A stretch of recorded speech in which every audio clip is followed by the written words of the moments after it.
Assalamualaikum warahmatullahi wabarakatuh. Alhamdulillahi rabbil alamin alladzi amarna bittaqwa wassalatu wassalamu ala rasulil karim sayyidina Muhammadin wa ala alihi wa sahbihi ajma'in. Amma ba'du. Para pengamat dunia Islam dan juga para penuntut ilmu yang Allah muliakan. Di antara kita kaum muslim masih ada anggapan ataupun gambaran bahwa agama kita ini hanya fokus pada aspek-aspek yang bersifat spiritual saja. Padahal realitasnya agama kita ini merupakan agama yang komprehensif, yang mengajarkan seluruh aspek dalam kehidupan kita. Ada juga di antara saudara-saudara kita bahkan yang memasung agama kita ini hanya pada pojok sempit aspek spiritual dan ubudiyah saja. Sehingga muncul statement ataupun pernyataan bahwa Islam atau ajaran Islam jangan dikait-kaitkan dengan aspek politik, jangan dikait-kaitkan dengan aspek kehidupan. Pernyataan semacam ini adalah pernyataan yang menggambarkan bahwa mereka memiliki pemikiran yang sudah terkena racun sekularisme, yang memisahkan antara urusan agama dengan urusan kehidupan. Padahal di dalam agama kita, kehidupan dengan urusan agama tidak bisa dipisahkan. Agama kita tidak bisa dipisahkan dengan aspek ekonomi. Agama kita tidak bisa dipisahkan dengan aspek politik. Agama kita tidak bisa dipisahkan dengan aspek perdagangan. Bahkan agama kita tidak bisa dipisahkan dengan aspek militer. Termasuk juga agama kita tidak bisa dipisahkan dengan politik luar negeri. Oleh karena itu, di dalam perjumpaan kita kali ini, kita akan mengembalikan gambaran Islam yang sesungguhnya kepada saudara-saudara kita yang lain. Bahwa agama kita, risalah Islam ini, adalah risalah yang sifatnya universal. Ditujukan kepada semua umat manusia. Dan juga membahas aspek-aspek yang dianggap oleh sebagian orang tidak boleh disentuh oleh agama kita. Para pengamat dunia Islam dan para penuntut ilmu yang Allah muliakan. Allah Subhanahu wa ta'ala telah memberikan tugas kepada Rasulullah sallallahu alaihi wasallam untuk menyampaikan risalah Islam ini kepada seluruh umat manusia. Karena risalah Islam ini memang ditujukan untuk seluruh umat manusia. Bukan untuk kabilah atau bangsa tertentu saja. Di dalam surat Saba ayat yang ke-28, Allah berfirman, A'udzubillahi minasyaitonir rajim. Bismillahirrahmanirrahim. وَمَا أَرْسَلْنَاكَ إِلَّا كَافَةً لِلنَّاسِ بَشِيرًا وَنَذِيرًا وَلَكِنَّ أَكْثَرَ النَّاسِ لَا يَعْلَمُونَ. Dan kami tidak mengutusmu Muhammad kecuali untuk seluruh umat manusia dengan membawa kabar gembira dan juga membawa peringatan. Namun kebanyakan manusia tidak mengetahuinya.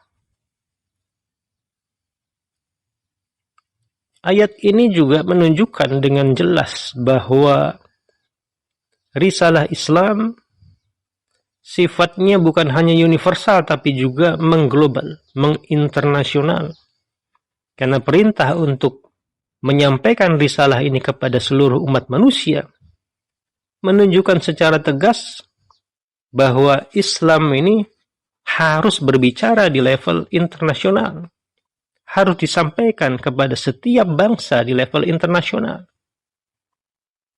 Ajaran ini adalah ajaran yang didesain oleh Allah Subhanahu wa taala untuk mendunia, untuk berkuasa dan mengatur dunia secara adil. Karena itu, jika masih ada anggapan bahwasanya ajaran Islam tidak boleh menginternasional atau mendunia, adalah anggapan yang tidak benar.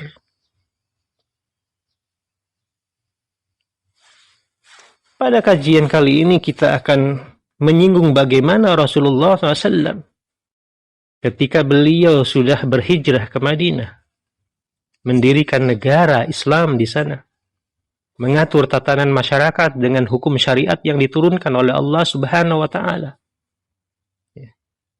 Kemudian menghadapi berbagai hambatan, menghadapi berbagai kesulitan karena tekanan terutama dari orang-orang kafir Quraisy Makkah. Begitu juga tekanan politik yang mulai muncul dari sekitar Jazirah Arab, di mana mereka mulai menengok munculnya kekuatan baru yang mereka tidak mengetahui sebelumnya karakter kekuatan ini.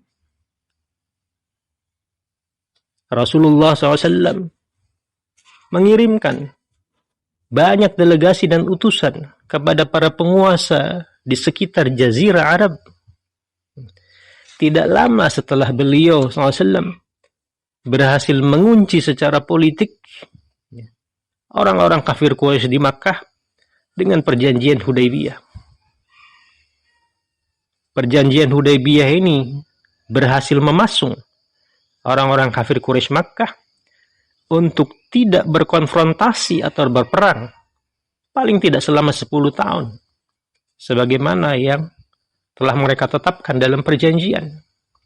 Artinya secara domestik di level nasional Rasulullah SAW berhasil membuat stabilitas politik yang aman paling tidak untuk 10 tahun ke depan sesuai dengan perjanjian. Lalu apa yang Rasulullah SAW lakukan setelah itu? Tiada lain menjalankan titah Allah Subhanahu wa taala, di mana Allah memerintahkan di dalam Quran surat Al-Maidah ayat 67, A'udzu billahi minasyaitonir rajim. Bismillahirrahmanirrahim. Ya ayyuhar rasul, balligh ma unzila ilaika min rabbika. Wa illam taf'al fama ballaghta risalatah. Wahai Rasul, sampaikan apa yang telah diturunkan kepadamu yang datangnya dari Tuhanmu, dan jika engkau tidak melakukannya, maka sekali-kali engkau dianggap belum menyampaikan risalahnya. Maka kita bisa melihat bagaimana Rasulullah SAW semaksimal mungkin, sekuat tenaga beliau, berusaha menyampaikan risalah ini bukan hanya di Jazirah Arab, bukan hanya di kota Makkah, kota Madinah, tapi juga keluar wilayah Jazirah Arab. Secara politik, setelah Rasulullah SAW berhasil membuat keadaan domestiknya stabil, tidak ada rongrongan dan musuh yang membahayakan institusi dan entitas negara Islam yang Rasulullah baru bangun, maka beliau dengan aman mengembangkan risalah, menyebarkan dan melaksanakan titah Allah Subhanahu wa taala keluar kota Madinah. Bagaimana Rasulullah SAW mengirimkan berbagai utusan. Kita akan membahas siapa saja dan kepada siapa saja, serta hasilnya bagaimana dari pengiriman-pengiriman utusan yang dilakukan oleh Rasulullah SAW. Rasulullah SAW memilih para sahabat yang berpengetahuan, yang punya pengalaman cukup untuk bisa menjadi utusan ataupun delegasi yang dikirimkan kepada para raja. Beliau SAW memilih Dihyah bin Khalifah Al-Kalbi sebagai utusan yang dikirimkan kepada Raja Romawi, menyampaikan surat beliau yang isinya adalah sebagaimana pernah kita singgung pada perjumpaan dan pembahasan sebelumnya, yaitu ajakan dari Nabi kepada Heraklius untuk memeluk Islam. Bismillahirrahmanirrahim. Min Muhammadin Rasulillah ila Hiraql azimur Rum. Assalamu ala man ittaba'al huda. Aslim taslam. Yu'tika Allahu ajraka marratain. Wa in tawallaita fa inna ithmal akarina alaika. Ini salah satu lafaz yang bisa kita jumpai di dalam kitab sirah. Bismillahirrahmanirrahim. Dari Muhammad Rasulullah kepada Heraklius, penguasa Romawi. Keselamatan bagi orang yang mengikuti petunjuk. Amma ba'du. Masuklah ke dalam Islam, niscaya engkau selamat. Dan Allah akan memberikan pahala bagimu 2 kali lipat. Tapi jika engkau berpaling, maka engkau harus menanggung dosa seluruh rakyat dan pengikutmu. Ini pesan yang tegas dari Nabi SAW kepada Heraklius, penguasa negara adidaya saat itu, kerajaan Romawi.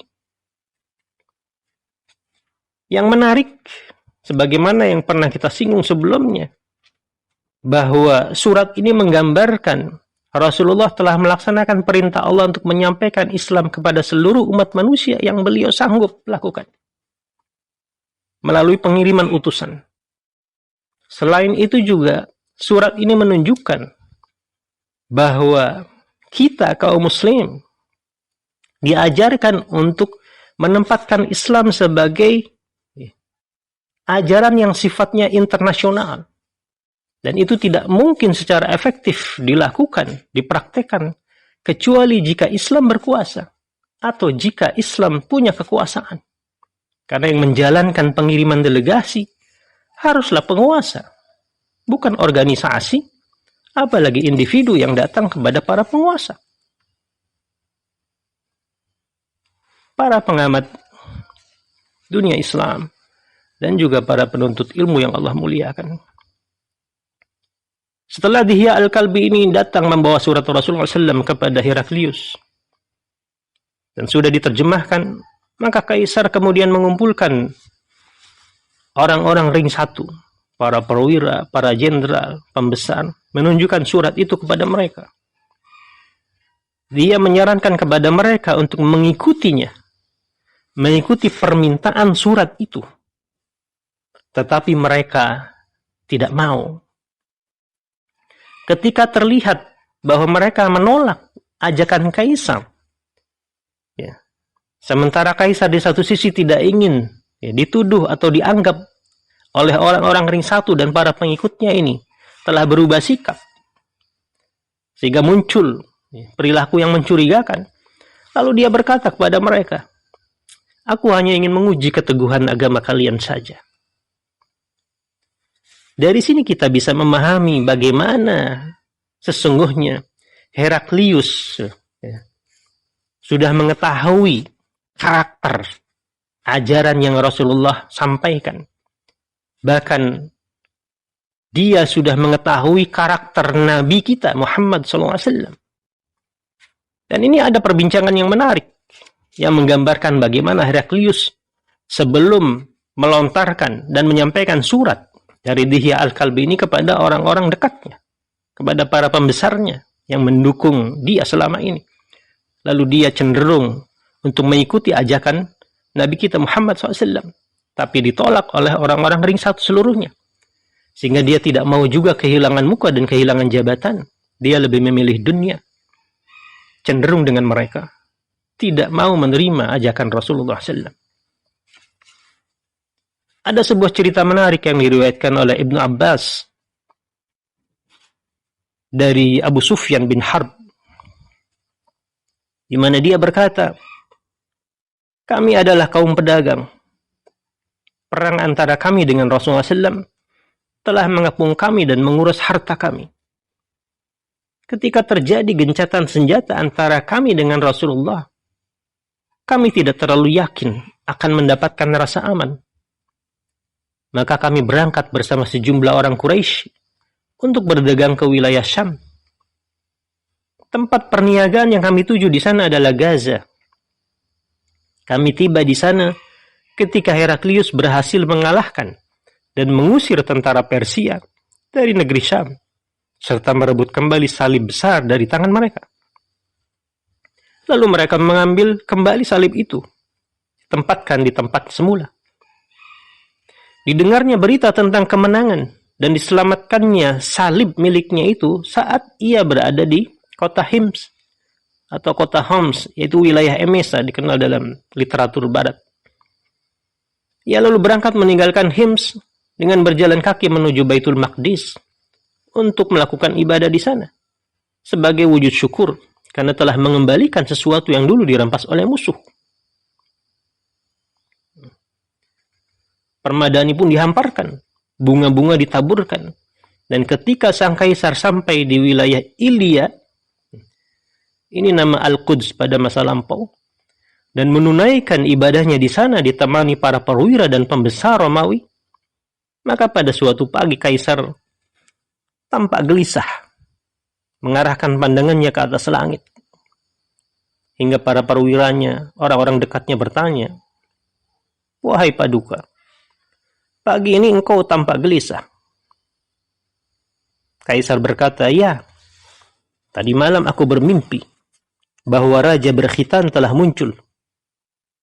Mereka bertanya lagi, "Wahai raja, yang kita tahu umat berkhitan itu hanya Yahudi saja. Dan mereka sekarang berada di bawah kekuasaanmu. Karena itu utuslah pada setiap pejabat yang ada di bawah kekuasaanmu itu. Dan perintahkanlah mereka untuk membunuh Yahudi yang ada di wilayah kekuasaan. Dengan demikian engkau bisa menenangkan diri dari rasa gelisah seperti ini." Demi Allah, kata penutur cerita ini, Abu Sufyan bin Harb, mereka telah siap menjalankan rencana itu. Tapi tiba-tiba datanglah utusan penguasa Bosra yang menjumpainya, menuntun seorang laki-laki Arab. Raja saat itu saling bertukar informasi di antara mereka. Lalu utusan itu berkata, "Wahai Paduka, pria ini berasal dari Arab. Dia punya kambing dan unta. Dia telah menyampaikan berita yang mencengangkan yang terjadi di negerinya. Tanyakanlah hal itu padanya."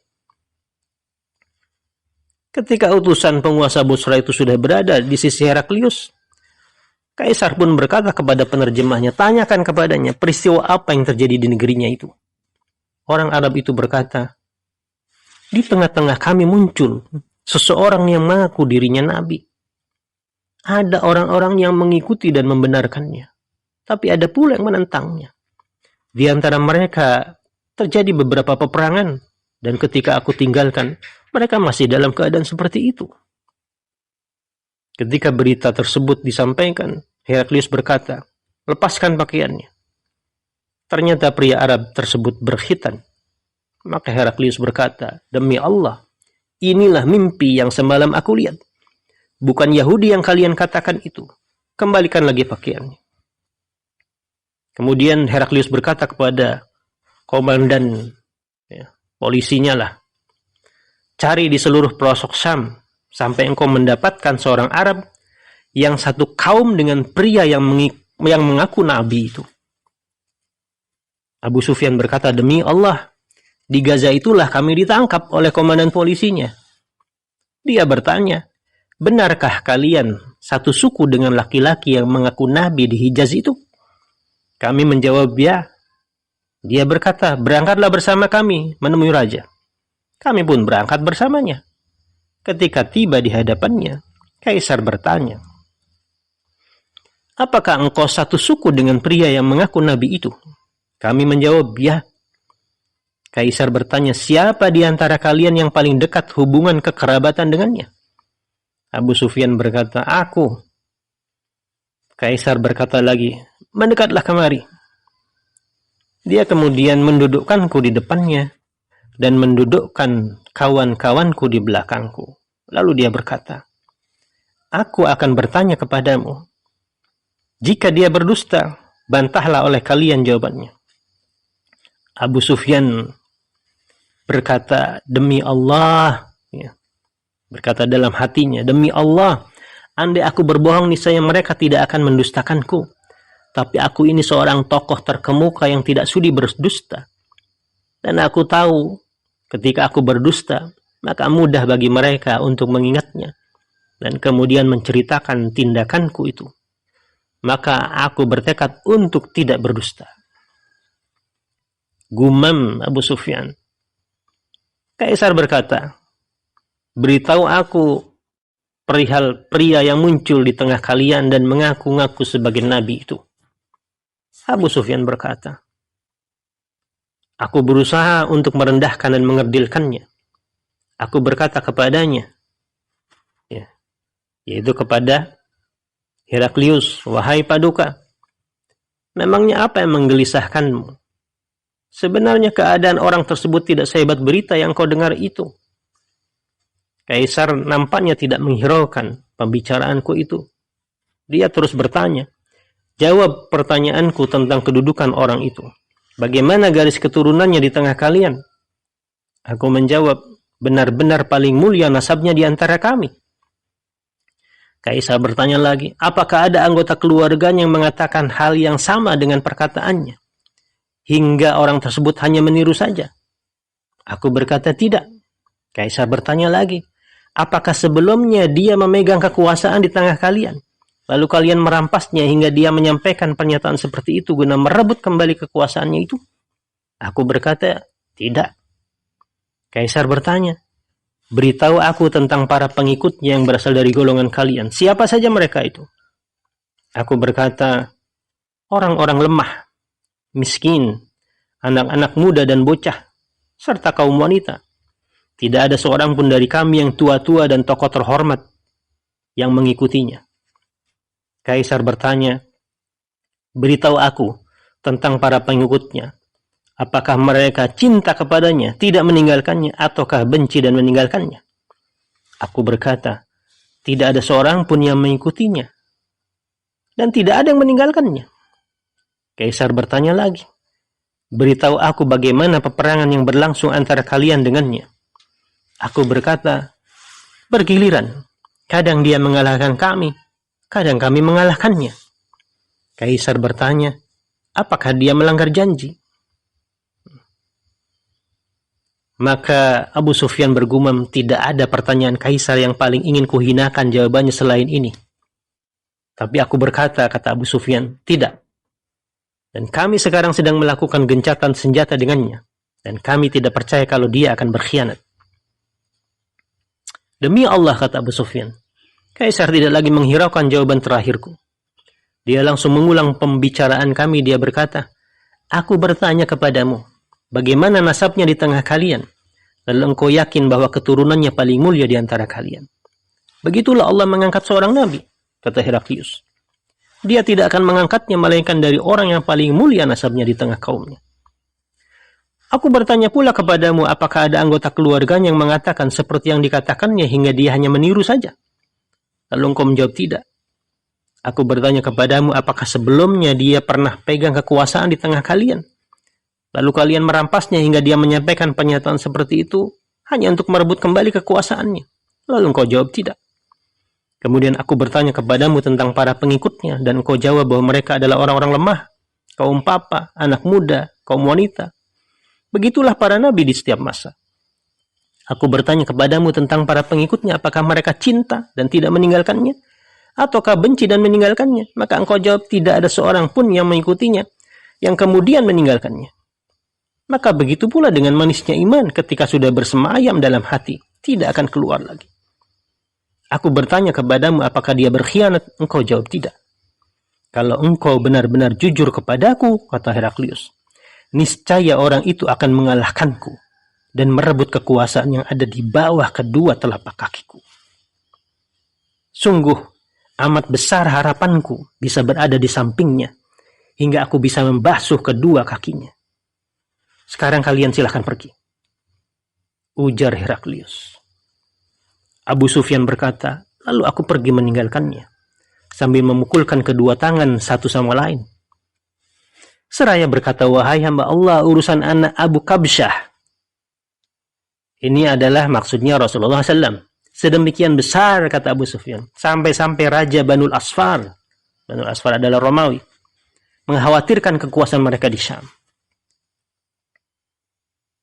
Itu kisah riwayat yang dituturkan melalui Abu Sufyan yang disandarkan kepada Abdullah bin Abbas, ya, yang sampai kepada kita dalam kitab-kitab sirah ada kisah tersebut. Jadi bagaimana Heraklius sudah memiliki informasi sebelum berjumpa dengan utusan Rasulullah SAW Dihyah Al-Kalbi yang membawa surat beliau kepada Heraklius. Heraklius sudah punya, ya, profil tentang nabi, orang yang mengaku nabi menurutnya. Dia juga tahu profil bagaimana pengikutnya.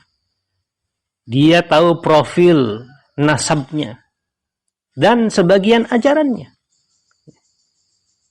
Ini menunjukkan bagaimana secara politis, ya, setiap utusan yang datang, ya, memang kita harus memiliki informasi tentang siapa dia, ya, siapa yang mengutus, bagaimana karakternya, dan seterusnya, agar kita bisa bersikap dengan efisien, dengan tepat, dengan benar terhadap maksud kedatangan mereka. Itu yang diajarkan, ya. Jadi begitulah, ya, bagaimana Heraklius condong, ya, untuk menerima surat Nabi, tetapi karena orang-orang sekitarnya, para pejabat yang selama ini mendukungnya, ya, ring satu, dan juga kondisi politik masyarakatnya secara umum pasti akan menolak ajakan itu, dan itu berarti resikonya kehilangan kekuasaan, bahkan bisa dihukum, ya, bisa dikeluarkan atau diusir dari negerinya. Maka dia akhirnya memilih dunia, tetap dengan ajarannya. Walaupun dituturkan kepada Abu Sufyan tadi, dia lebih suka, ya, cenderung untuk mengikuti ajaran orang yang mengaku nabi, dan memang nabi. Para pengamat dunia Islam dan para penuntut ilmu yang Allah muliakan, selain, ya, Rasulullah mengirim kepada Heraklius, di mana ajakan Rasulullah SAW itu akhirnya ditolak oleh Heraklius, Rasulullah SAW juga mengutus sahabat yang bernama Syuja bin Wahab. Beliau ini berasal dari Bani Asad bin Khuzaimah. Kepada siapa diutus? Kepada Munzir bin Harith bin Shimir al-Ghassani, penguasa wilayah Damaskus. Surat Rasul kepadanya berbunyi, keselamatan bagi orang yang mengikuti petunjuk dan beriman kepadaku. Sesungguhnya aku mengajakmu untuk beriman kepada Allah yang satu dan tidak bersekutu, dan kekuasaan akan tetap menjadi milikmu. Jadi ketika surat itu diterima oleh dia, Munzir berkata, siapa yang berani mencabut kerajaan dariku, maka aku akan berjalan ke arahnya.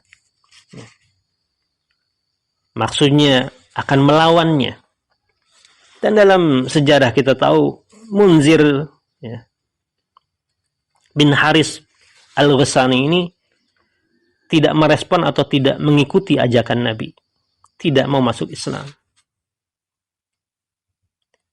Yang ketiga, Rasulullah SAW mengutus sahabat lain, yaitu Amr bin Umayyah al-Dhamri kepada Najash, ya, membawa surat yang mengajaknya juga untuk memeluk Islam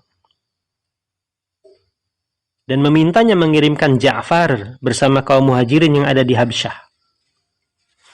Najash kemudian melakukan apa yang diminta oleh Rasulullah SAW, mengirimkan kembali Ja'far dan menyambut seruannya untuk memeluk Islam.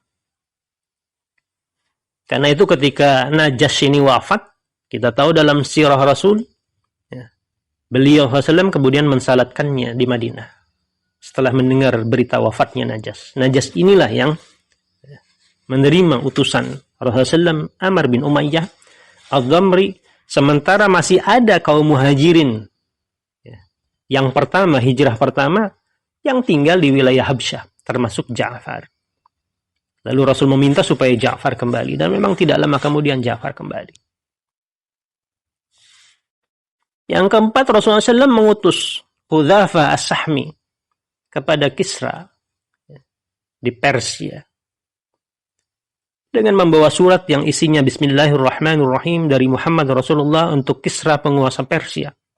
Keselamatan bagi orang yang mengikuti petunjuk dan yang beriman kepada Allah dan Rasulnya, serta bersaksi tidak ada Tuhan selain Allah, dan bahwasanya aku adalah utusan Allah untuk manusia seluruhnya, guna memberi peringatan kepada mereka yang masih hidup.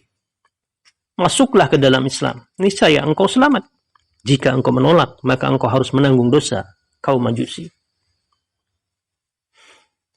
Itu surat Rasulullah kepada penguasa Persia, negara adidaya yang juga masih ada waktu itu.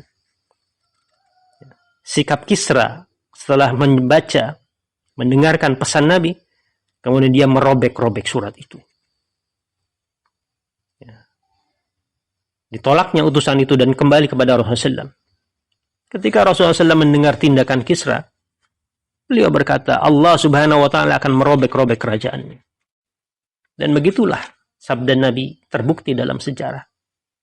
Persia berhasil dikuasai oleh kaum muslim tidak lama setelah wafatnya Nabi SAW, di masa kekhilafahan Umar bin Khattab radhiyallahu anhu, khalifah yang kedua. Tidak perlu makan waktu lama. Dalam paruh pertama pemerintahan Amirul Mukminin Umar bin Khattab, Persia dikuasai oleh kaum muslim dan kekaisarannya tinggal sejarah hingga saat ini. Tapi ada cerita menarik tentang Kisra ini. Jadi mendengar tentang adanya nabi baru, ada orang yang mengaku nabi dari wilayah Hijaz. Ya. Dan Hijaz itu juga tidak terlalu jauh dengan Persia. Kisra pernah mengirimkan surat kepada Bazan. Bazan ini penguasa di Yaman yang tunduk kepada Persia. Jadi dia menginduk kepada Persia. Bazan ini yang dipercaya untuk berkuasa di Yaman. Jadi tangan kanannya Persia. Jadi Kisra mengirimkan surat kepada Bazan. Isinya kurang lebih, utuslah 2 orang suruhanmu menemui laki-laki yang ada di Hijaz itu. Maksudnya menemui Rasulullah SAW. Lalu bawa dia menghadapku. Bazan mau tidak mau harus tunduk.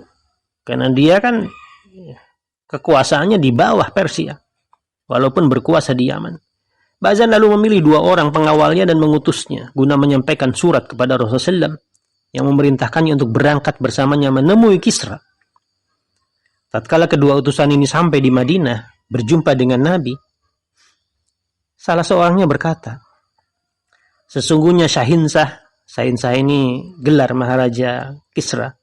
Syahinsah yang mulia telah berkirim surat kepada Raja Bazan, memerintahkannya untuk mengirim utusan yang bisa membawamu menghadapnya.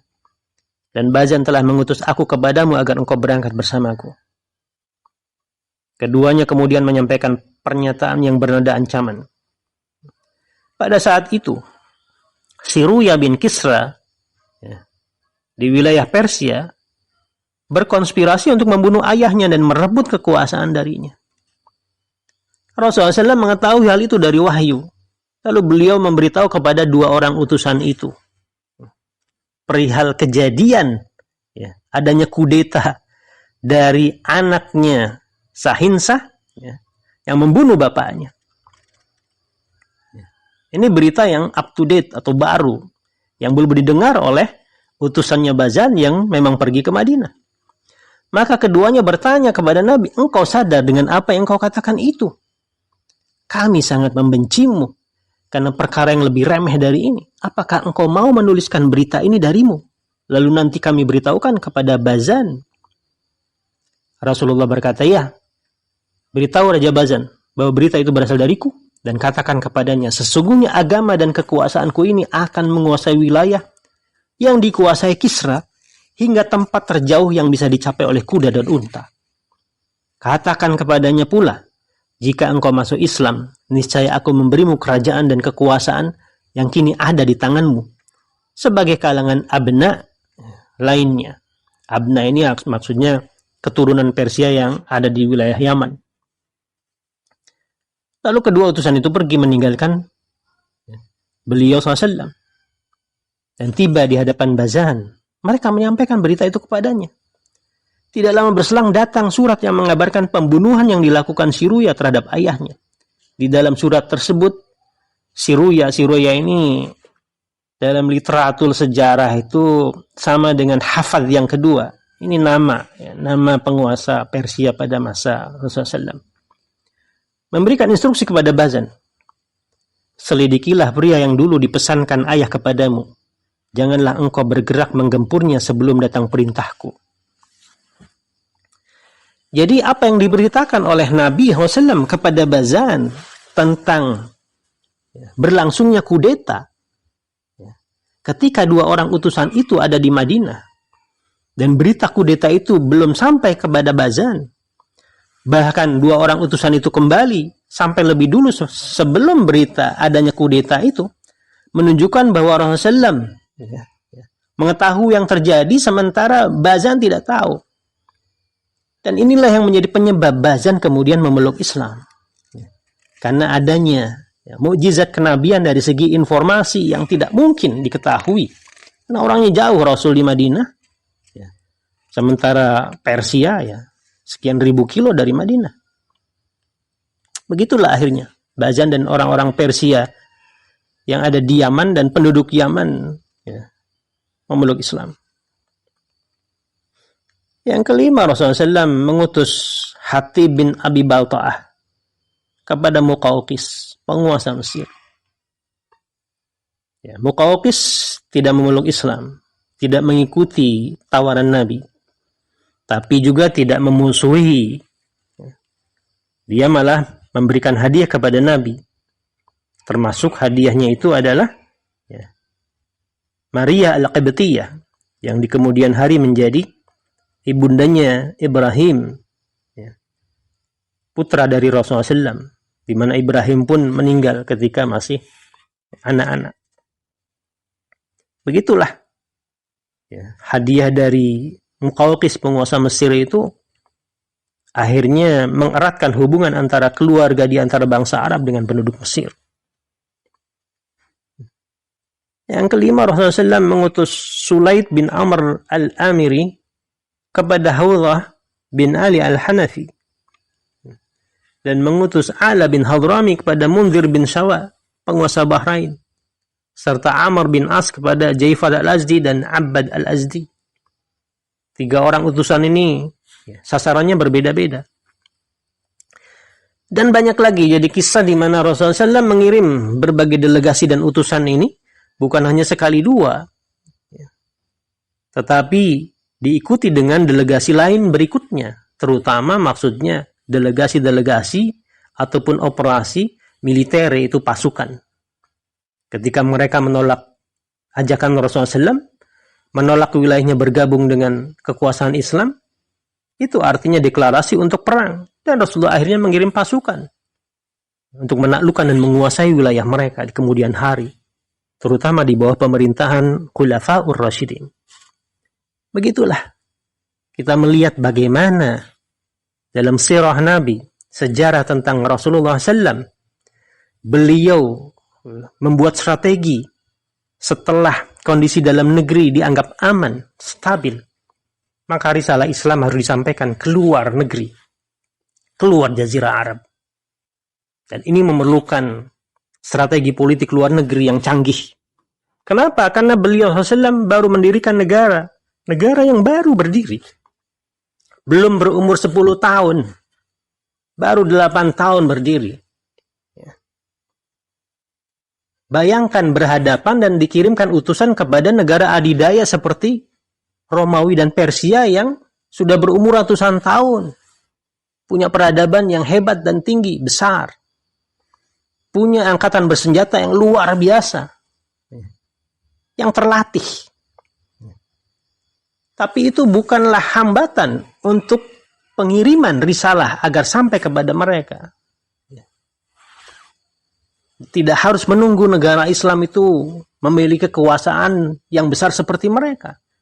Karena tugas ini, begitu ada kemampuan untuk mengirimkannya, maka dilaksanakan. Itulah yang dilakukan oleh Rasulullah.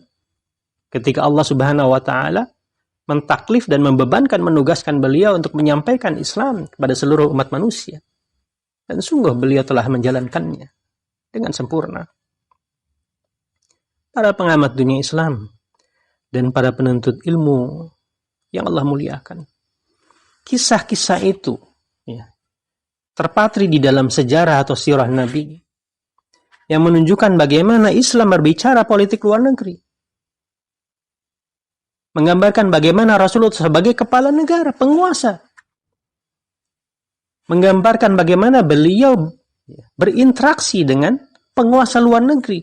Dikirimkannya berbagai utusan, dikirimkannya surat, dikirimkannya pesan yang tegas, simple. Tidak mengandung kata-kata kiasan, yaitu ajakan untuk menyelamatkan mereka dengan cara memeluk Islam, menyelamatkan negeri mereka dengan bergabung dengan wilayah Islam, agar bisa diperintah hukum Allah atas mereka, hukum Allah yang adil untuk seluruh umat manusia. Hukum di mana tidak ada diskriminasi, tidak ada privilege juga kepada orang tertentu. Hukum Allah Subhanahu wa ta'ala, hukum dari pencipta manusia, pencipta alam semesta. Dan itulah sesungguhnya seharusnya tugas para penguasa muslim saat ini, di mana mereka harus menjadikan Rasulullah sebagai uswatun hasanah, bukan hanya dalam urusan keluarga, bukan hanya dalam urusan akhlak, bukan hanya dalam urusan etika, bukan hanya dalam urusan perkawinan, pernikahan, dalam waris. Rasul sebagai penguasa, bagaimana beliau memerintah, bagaimana buat strategi luar negeri, bagaimana mengirim utusan, bagaimana konten isi surat itu, yang menggambarkan bahwa negara yang Rasulullah bangun adalah negara yang sifatnya ideologis. Dan misinya adalah misi ideologis. Tapi sayangnya, penguasa-penguasa muslim, terutama pada zaman sekarang ini, walaupun mereka mengaku muslim, dan menempatkan Nabi kita, iman kepada Nabi kita, bagian dari rukun iman, tapi tidak menjadikan beliau sebagai kepala negara, bagaimana berpolitik luar negeri, bagaimana mengirim utusan, bagaimana mengirim surat, dan isinya itu sebagai uswatun hasanah. Seharusnya mereka ittiba kepada Rasul, mengikuti Nabi itu dalam segala aspek kehidupan yang Nabi SAW melaksanakan. Bukan cuma dalam urusan akhlak, bukan hanya dalam urusan keluarga, tapi juga dalam bernegara, berpolitik, termasuk politik luar negeri. Sungguh, mereka nanti akan ditanya oleh Allah Subhanahu wa ta'ala tentang keislamannya di hari akhir. Para penguasa muslim ini akan ditanya oleh Allah Subhanahu wa ta'ala, dan diminta tanggung jawabnya sebagai bagian dari keislaman mereka, sebagai bagian dari tanggung jawab mereka sebagai penguasa. Apakah mereka telah berittiba kepada Nabi selaku penguasa dan kepala negara, melaksanakan politik luar negerinya dengan syariat Allah Subhanahu wa ta'ala, dengan syariat Nabi SAW? Jika tidak menjadikan Nabi sebagai uswatun hasanah, sementara mereka ditaklif, dibebankan sebagai konsekuensi kemusliman mereka, tidak dilaksanakan, sungguh hari akhir sangat berat bagi mereka. Na'udzubillahi min dzalik. Subhanakallahumma wa bihamdika, asyhadu an la ilaha illa anta, astaghfiruka wa atubu ilaik. Assalamualaikum warahmatullahi wabarakatuh.